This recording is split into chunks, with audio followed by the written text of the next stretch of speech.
여러분, 오늘은 무슨 주일인지 아까 신우충 전사님도 찬양 인도하시면서 언급하셨는데 무슨 주일이죠? 맥주 감사 주일입니다. 맥주 감사 주일은 하나님 앞에 우리가 한 해를 돌아보고 특별히 1년의 절반인 7월 첫째 주로 우리가 이제 지켜서 드립니다. 여러분, 감사절 하면은 어떤 생각이 드십니까? 감사가 넘치시나요? 감사할 일이 많지 않습니까? 근데 여러분, 그 감사절에 대해서 교회 안팎으로 꽤나 비판이 많은 것 알고 계시지요? 저만 알고 있나 봅니다. 아무 생각이 없으신가요? 여러분, 감사절 하면 사람들이 교회를 비판할 때 하는 얘기 중에 하나가 뭐죠? 우리끼리만 있으니까 얘기해봐요. 감사절 하면 나오는 비판 중에 하나가 뭐죠? 감사절로 이제 막 헌금을 뽑기 위해서 감사절 드리는 거다, 뭐 이런 얘기 들어본 적 없으신가요? 다들 아무 문제의식이 없었는데 제가 잘못된 문제의식을 던져드린 겁니까? 예, 교회 안팎에서 많이 있어요. 헌금 많이 받아서 교회 재정 충당하기 위한 날이라는 이야기도 있고 뭐 이런저런 이야기가 있습니다. 네, 여러분, 추수감사절이랑 맥주감사절은요, 성경에 나오는 절기를 정확하게 반영하는 절기는 명확하게 아닙니다.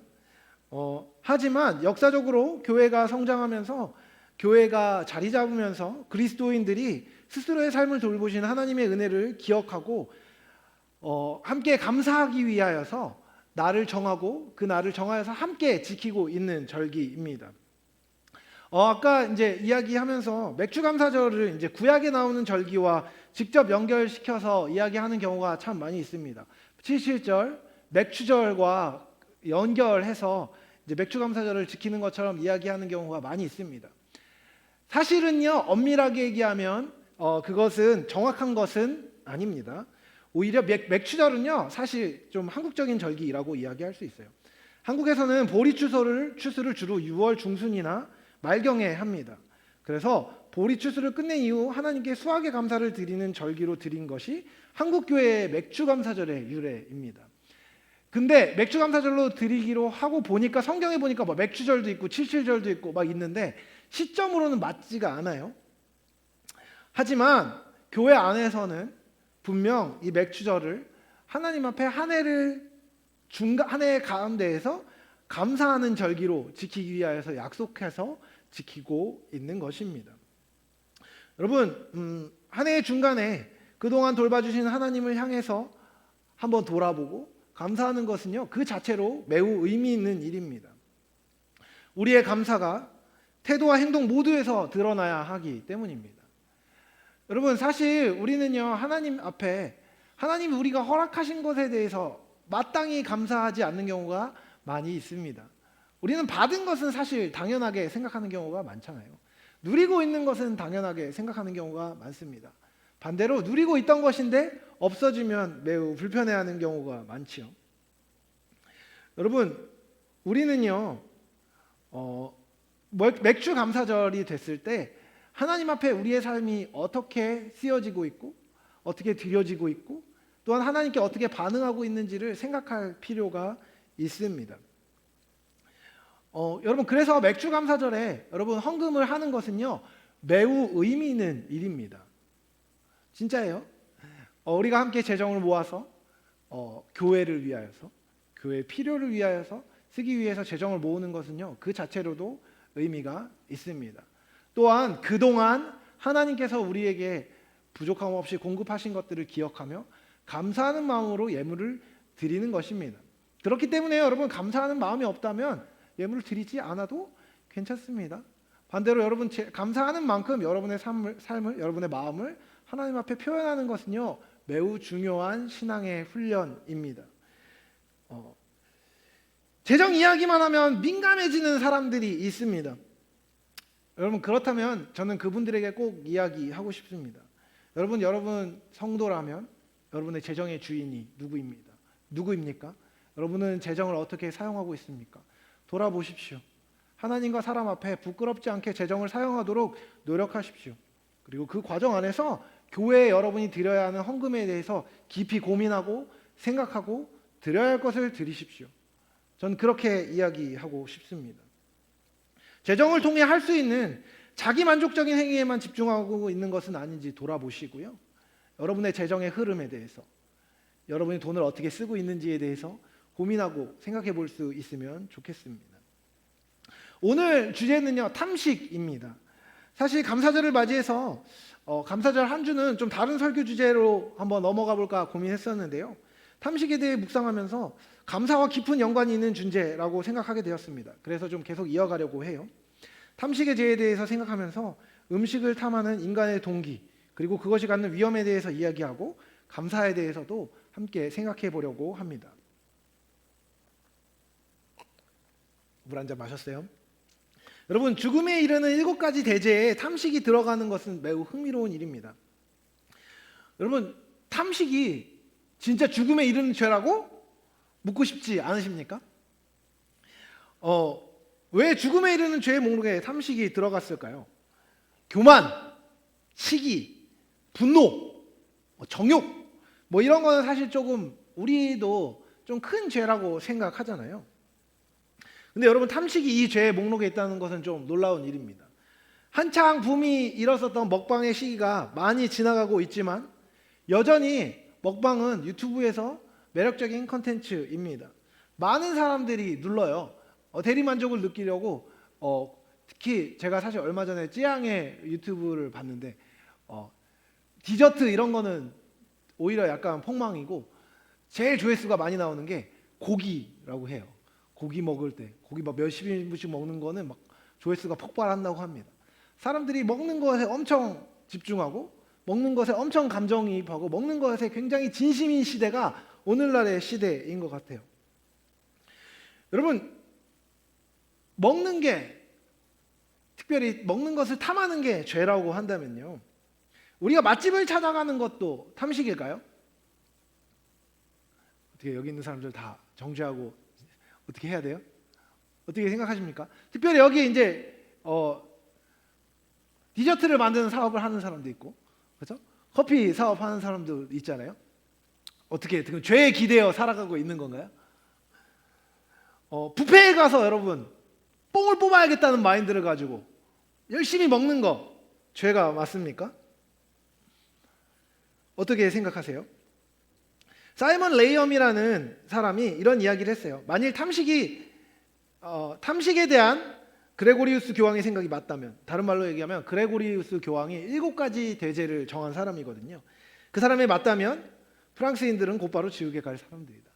프랑스 사람들이 미식으로 유명하잖아요. 그렇게 음식을 탐하는 거 보면 그 사람들은 다 지옥에 갈 거다라고 이야기했습니다. 풍자적인 말이죠. 그리고 그 말 뒤에 이렇게 얘기했어요. 그리고 미국인들도 지옥에 갈 거다. 여러분, 그렇다면 우리도 요즘에 이런 말을 해야 되지 않겠습니까? 그리고 밤에 치킨을 시켜 먹는 우리도 다 같이 지옥에 갈 거다. 이렇게 이야기할 수밖에 없지 않을까요? 여러분, 음식을 탐하는 것은 왜 죄가 될까요? 탐식은요, 탐욕과 그 괴를 같이 합니다. 말 그대로 탐하는 것이기 때문이지요. 하지만 조금 더 구체적입니다. 탐욕은 돈이나 명예, 권력 등 눈에 보이지 않는 것들을 포함하지만 탐욕은 그 하부 구조 중에서도 우리의 육신의 필요와 직접 연결되어 있는 식욕과 연결되어 있는 죄이기 때문입니다. 여러분, 식욕은 악한 것입니까? 여러분, 계속 저를 굉장히 의문 가득한 눈으로 쳐다보는데 아니죠. 여러분, 식욕은 악한 게 아닙니다. 배고픈 거는 육신의 기본적인 기능이에요. 육신의 배부름은 중요합니다. 그런데 탐식이 왜 죄가 됐을까요? 성경에도 음식을 탐하는 자와 죄를 같이 하지 말라고 이야기합니다. 탐식을 죄로 규정하고 경계해온 교회의 전통은요, 4, 5세기 수도원 운동으로 사실 거슬러 올라갑니다. 세속을 떠나서 수도원으로 들어가서 하나님과 연합한 삶을 추구하던 수도사들은 우선 육체적인 욕망을 벗어나야 했고 그중 식탐은 굉장히 실질적인 것이었습니다. 왜냐하면 음식에 집착하는 만큼 하나님께 집중하지 못하게 만들었기 때문입니다. 어떤 흥미로운 간증을 하나 읽게 되었습니다. 한 신부님이 피정기간에 있을 때 에피소드입니다. 여러분, 피정이란 말 들어본 적 있으신가요? 사실 우리 이제 개신교에서는 많이 있는 전통은 아닌데요. 피정은 가톨릭 신부님들이 다른 모든 업무를 끊고 기도하고 말씀에만 집중하기 위해서 보내는 시기입니다. 휴가가 아니라 피정이라고 불러요. 그래서 이 시간에는 말도 많이 하지 않고 침묵하는 시간을 정해서 침묵하고 말씀을 읽고 기도하고 하나님 앞에 스스로의 죄를 돌아보고 더 성결하게 되기 위해 필요한 것을 생각하며 지내는 시기입니다. 저도 이런 시기를 좀 많이 갖고 싶은데 이 신부님이 피정 시기를 보내고 있었는데 이상하게 기도하고 말도 안 하고 왔다 갔다 하는데 평소에 이분이 간식을 안 먹는데 이 기간 유독 그 피정처에서 만들어 놓은 간식방에 자주 가더라는 거예요. 평소에는 간식을 일절 입에 대지 않던 분인데 1시간에 한 번씩 간식방에 가서 과자를 까먹고 음식을 먹으면서 막 좋아하고 있는 스스로의 모습을 발견했다고 합니다. 하나님께 기도하고 스스로 영적인 부족함을 돌아보는 가운데 자기의 연약함을 계속해서 발견하게 되는데 스스로 성장하지 않고 자기 마음대로 자기 스스로가 변화되지 않는 모습을 보면서 속상해하고 있는 시기였는데 그때 계속 음식을 먹더라는 거예요. 계속 음식을 찾게 되더라는 겁니다. 다른 바람이 잘 채워지지 않는데 육의 욕구만큼은 자기가 원하는 때 원하는 방식으로 손쉽게 채울 수 있기 때문에 자기가 그러고 있다는 것을 이 신부님이 스스로 깨닫게 되었다고 합니다. 그러면서 어쩌면 하나님께 집중하는 것보다 지금 당장 보여지는 자신의 욕구를 채우는 것이 더 쉽게 달성될 수 있고 그것을 하면 스스로 더 많이 만족할 수 있기 때문에 이 일을 하고 있는 것은 아닌가? 라는 질문을 던지게 되었다고 해요.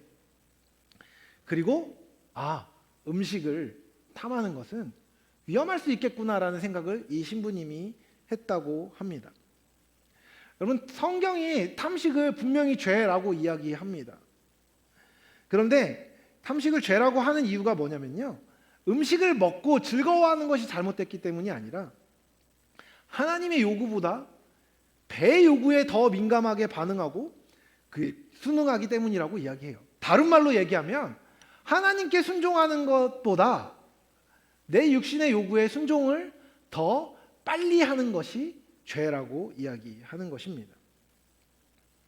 다른 말로 하면 탐식이 죄인 이유는 하나님을 찾고 그분께 합당한 공급을 구하고 그 공급을 통해 기뻐하는 것이 아니라 자기가 자기의 필요를 채우려고 애쓰고 특별히 눈에 보이는 것 안에서 바로 할 수 있는 그 일을 통해서 기뻐하는 것이 죄라고 이야기하는 것이지요.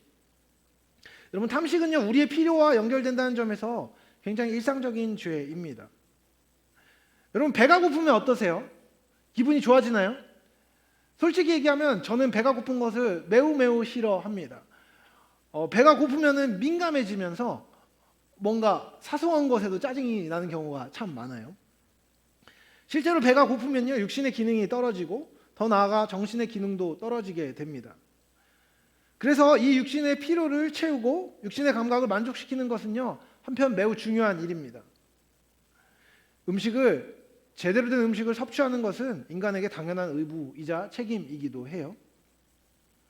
그런데 이 의무와 책임이 또 우리 육신의 필요를 채운 이 일이 죄와 연결되는 굉장히 미묘한 경계선에 있습니다. 감각을 만족시키는 것은 나쁜 것이 아니지만 이 감각을 만족시키는 데 있어서 생각을 하거나 경계를 정하는 것 없이 감각을 무분별하게 만족시키다 보면 그것은 감각을 둔화시킵니다. 그리고 이렇게 감각이 둔화되면 우리가 느껴야 할 자극 이상의 자극을 더 원하게 되는 것이지요. 여러분, 한국 사람이 못 말리게 좋아하는 맛이 있습니다. 뭔지 아세요? 바로 매운맛입니다. 오늘날은 매운 걸 못 먹는 사람을 맵찔이라는 단어를 사용해서 비하하지만요, 한국 사람만큼 매운맛에 민감한 민족이 없습니다. 안 맵다고 얘기하는, 우리나라 입장에서 맵지 않다고 얘기하는 음식들을 외국 사람들한테 먹이면 매워서 죽겠다고 난리치는 경우가 한두 번이 아닙니다. 된장찌개, 아무 맵지 않다고 생각하는 된장찌개에도 고춧가루가 많이 들어가고 청양고추가 들어가고 매운맛에 너무나 둔화되어 버려서 우리는 어지간한 매운맛에는 잘 반응을 하지 못합니다. 단맛도 마찬가지죠.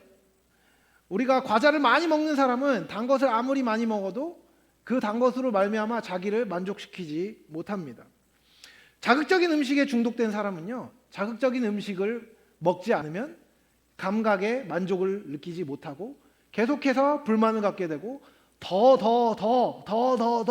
자극적인 것을 바라게 됩니다. 말초적인 자기 만족에 계속해서 탐닉하다고 보면요, 기존에 나를 만족시킬 수 있던 것에, 그리고 충분한 것에 부족함을 느끼게 됩니다. 그리고 그 부족함은 더 나은 것, 더 나를 만족시킬 수 있는 것을 더 원하고 찾게 만들고, 궁극적으로 그것은 우리가 감사하지 못하게 하는 원인이 됩니다. 감각에만 몸을 맡기는 것은 그래서 위험한 것이죠. 음식을 탐하는 모양을 묘사하는 탐식이라는 단어는 영어로 글러트니라는 단어를 씁니다. 이것은 목구멍이라는 뜻의 라틴어 굴라에서 나왔는데요, 미식가라는 뜻인 고멧 역시 이것에서 나온 것입니다.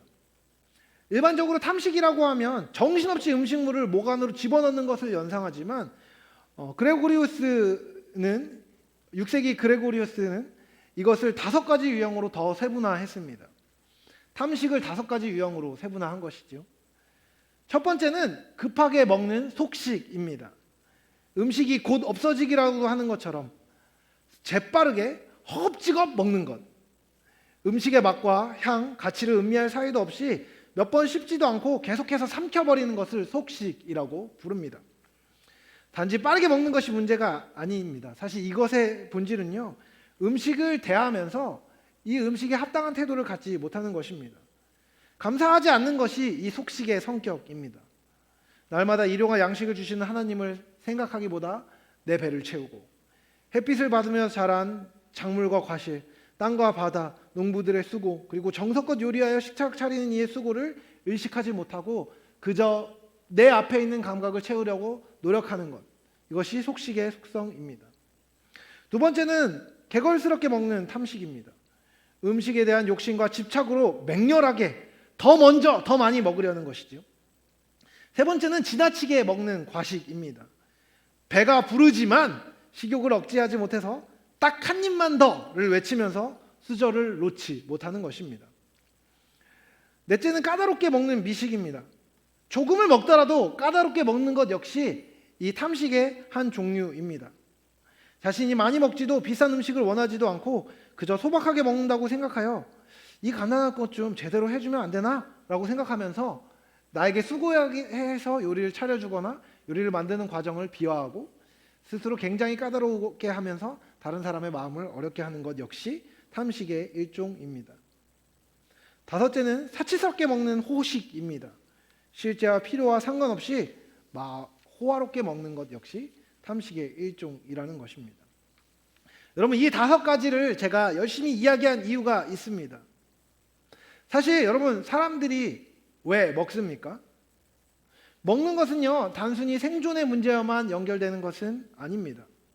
사람은 음식을 통해서 즐거움과 만족을 얻기 원하는 경우가 많이 있습니다. 여러분, 맛있는 음식을 먹는 것은요, 나쁜 일이 아닙니다. 저도 너무 좋아하고요, 즐거운 일일 수 있습니다.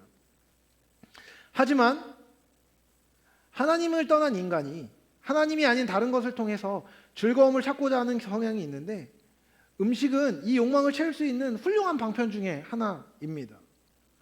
음식이 주는 쾌락이 하나님을 즐거워하고 그것에서 평안을 얻는 삶을 약화시키고 무너뜨릴 수 있기 때문이죠. 사실은요, 여러분, 이 탐식에 대해서 제가 길게 이야기한 이유가 뭔지 아십니까? 탐식의 본질, 탐식을 죄로 규정한 본질은요, 무엇을 어떻게 먹고 마시느냐에 있지 않습니다. 음식을 통해 삶의 낙을 찾는 것, 그리고 그 즐거움에 대한 욕망이 계속해서 삶을 이끌어가는 것에 있습니다. 먹는 것을 통해 나를 만족시키는 것이 삶을 지배하면 하나님을 가까이 하고 도덕적으로 살려는 의지까지도 무너질 수 있습니다. 그래서 삶의 우선순위가 하나님의 나라와 그 의에 더지는 것이 아니라 먹는 것, 말초적인 것에 의해서 끌려다니게 된다는 것이지요. 실제로 사도 바울은 탐식자들을 두고 그들의 신은 그들의 배요라고 이야기했습니다. 무슨 말입니까? 배의 필요, 먹고 사는 필요가 그 사람들의 신이라는 것입니다. 그 필요에 순종함으로 마치 배를 신처럼 섬기며 사는 것, 그것이 탐식이라는 죄입니다. 여러분, 저는 탐식은 죄니까 무조건 음식 절제하면서 밥, 국, 김치, 고기 아주 기본적인 것만 먹고 간도 많이 하지 말고 맵게 먹지 말라는 이야기를 하는 것이 아닙니다. 여러분, 탐식은요, 오늘날로 이야기하면 욕구의 솔직한 죄라고 이야기할 수 있습니다. 여러분, 욕구의 솔직한 것, 죄가 맞습니까? 어떻게 생각하세요? 오늘날에는요, 욕구에 솔직한 게 미덕이잖아요. 그렇죠? 여러분, 욕구에 솔직한 게 뭐가 잘못된 겁니까?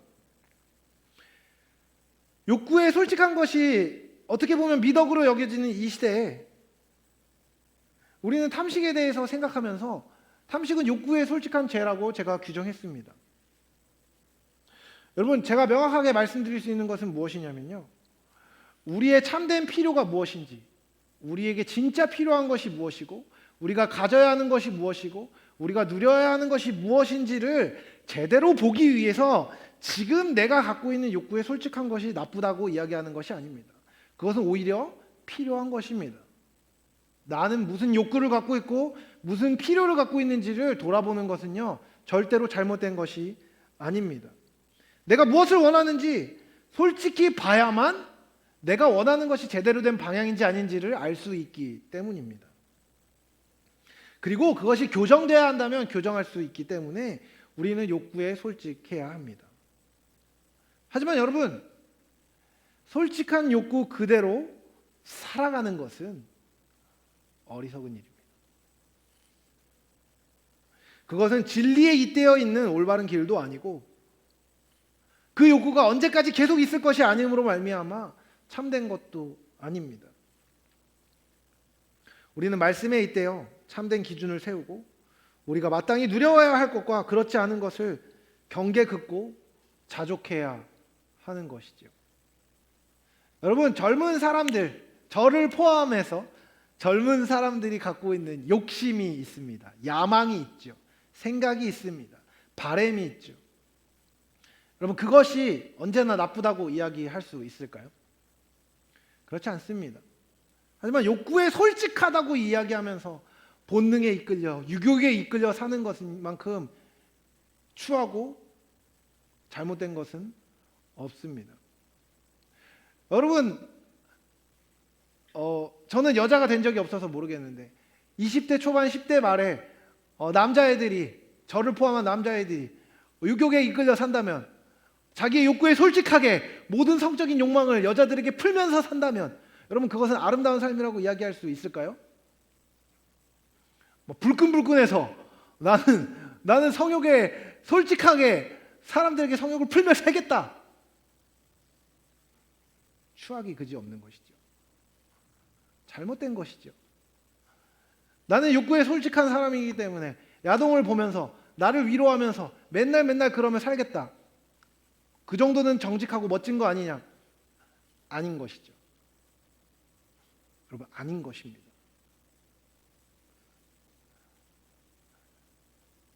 욕구에 솔직하게 사는 것, 그것이 아름답지 않은 이유입니다. 우리의 욕구가 항상 옳은 것이 아니기 때문입니다.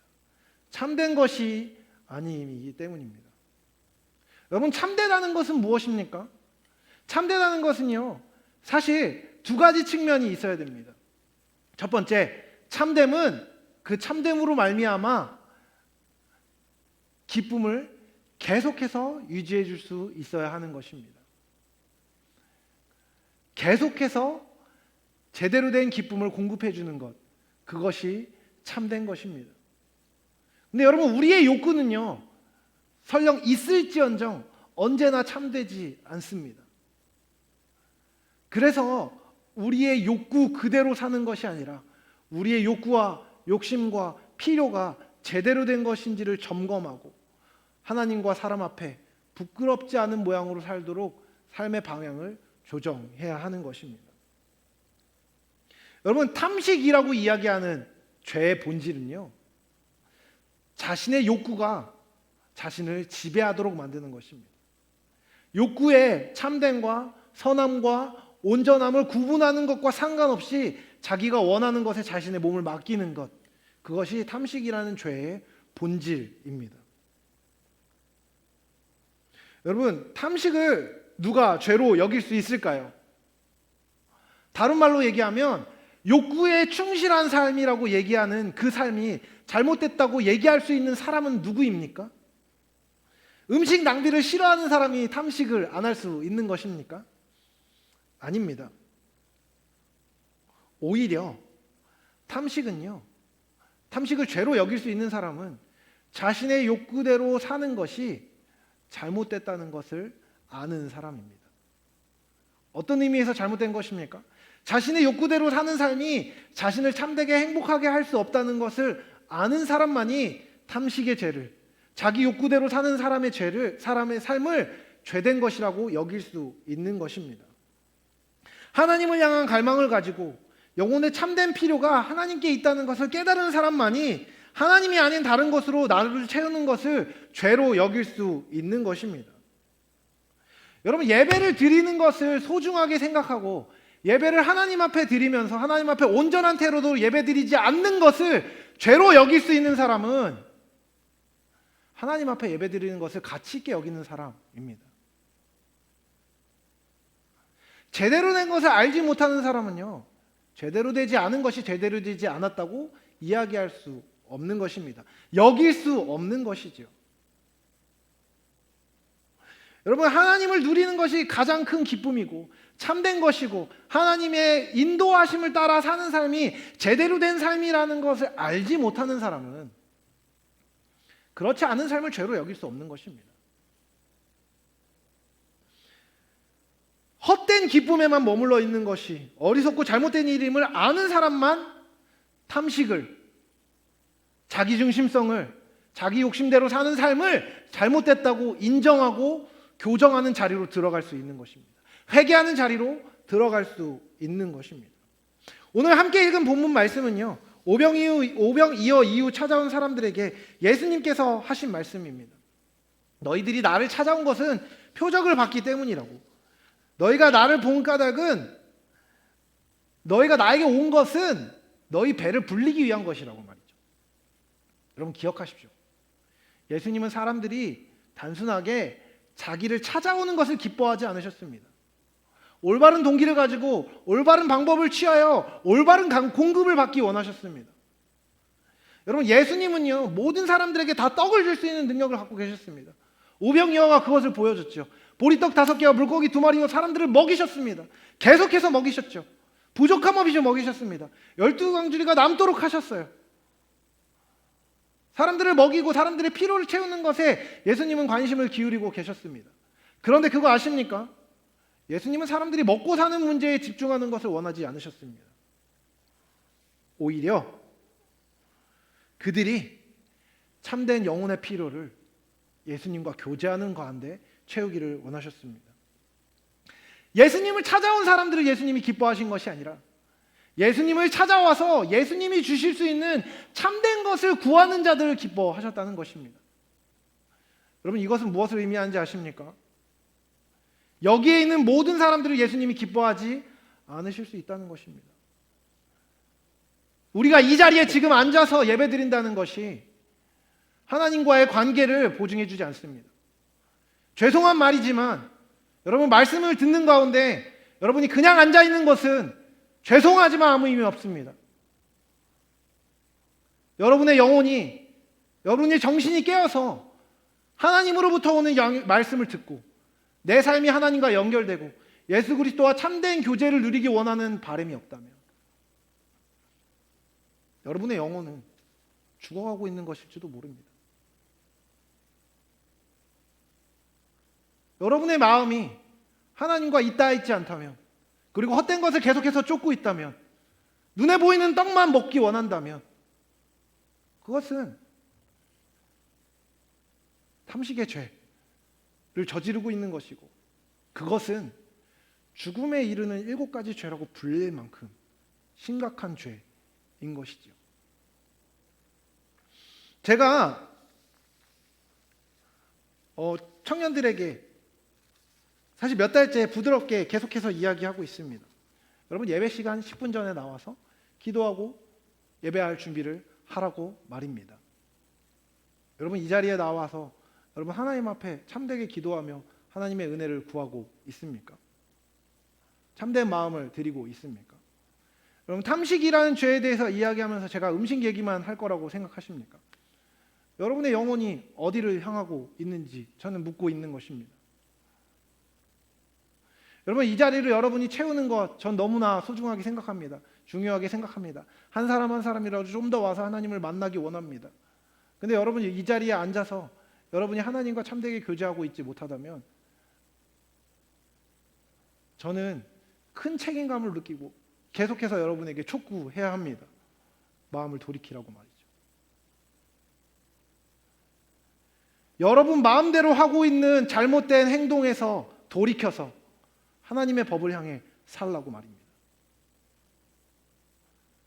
네 마음대로, 우리 마음대로 내 욕심을 따라, 내 생각을 따라, 내 행동을 따라 나를 만족시키고 내가 원하는 것을 계속해서 추구하는 삶을 이제는 버리고 여러분의 영혼의 참된 필요를 채울 수 있는 하나님께로 돌이키라고 저는 말할 수밖에 없는 것이죠. 여러분, 탐식, 다른 말로 이야기하면 우리의 참된 욕구를 하나님 앞에 있는 참된 바람을 갖지 못하는 이 탐식을 물리치는 전략이 있습니다. 첫 번째는요, 우리의 몸의 성향이 바뀌어야 한다는 것을 아는 것입니다. 여러분, 여러분의 욕심대로 살면요, 우리의 욕심대로 살면요, 우리의 육신은 망가집니다. 우리의 몸의 성향은요, 변화돼야 됩니다. 저를 포함해서 말이죠. 여러분, 운동하지 않으면 어떻게 되죠? 육신이 쇠할 것입니다. 여러분, 기도하지 않으면 어떻게 됩니까? 제가 명확하게 얘기할 수 있습니다. 여러분, 하나님과의 관계가 멀어질 것입니다. 말씀 가운데 머무르지 않으면 어떻게 됩니까? 여러분의 삶에 하나님의 삶의 기준은 무너지게 될 것이고 세상의 기준으로 여러분의 삶이 채워져서 여러분 죄된 곳으로 달려가게 될 것입니다.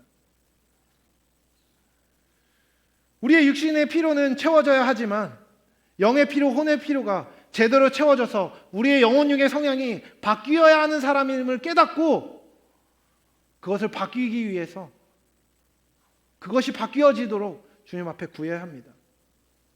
이 성향을 바꾸기 위해서 해야 되는 또 다른 방법 중에 하나는 금식입니다. 특별히 탐식이라는 죄에 집중했을 때는요, 음식, 미디어, 내 인생의 육신의 즐거움을 도모하고 있는 죄된 것들을 끊고 하나님을 바라보는 일들이 필요합니다. 그래서 여러분, 영혼의 우울 가운데 있는 분들이 계십니까? 금식하십시오. 우리의 육신의 필요가 끊어졌을 때 우리의 영혼의 필요를 채우시는 하나님 앞에 기도하고 은혜를 구하십시오. 그것 또한 은혜의 수단입니다. 우리의 육신의 성향이 바뀌기 위하여서, 우리의 잘못된 생각이 끊어지기 위하여서 여러분 절제해야 되는 내용들이 있다면 여러분 유튜브를 끊어보십시오. 드라마를 끊어보십시오. 그리고 하나님 앞에 집중해서 기도해 보십시오. 은혜를 구할 필요가 있습니다. 육신의 즐거움을 위해 도모하고 있는 것들 정직하게 끊어보십시오. 여러분, 혹시 술을 탐닉하고 있지는 않습니까? 잘못된 음식을 탐닉하고 있는 습관 가운데 있지는 않습니까? 하나님 앞에 마음과 생각과 몸을 바꿔야 한다면요, 그것들을 끊어보아야 합니다.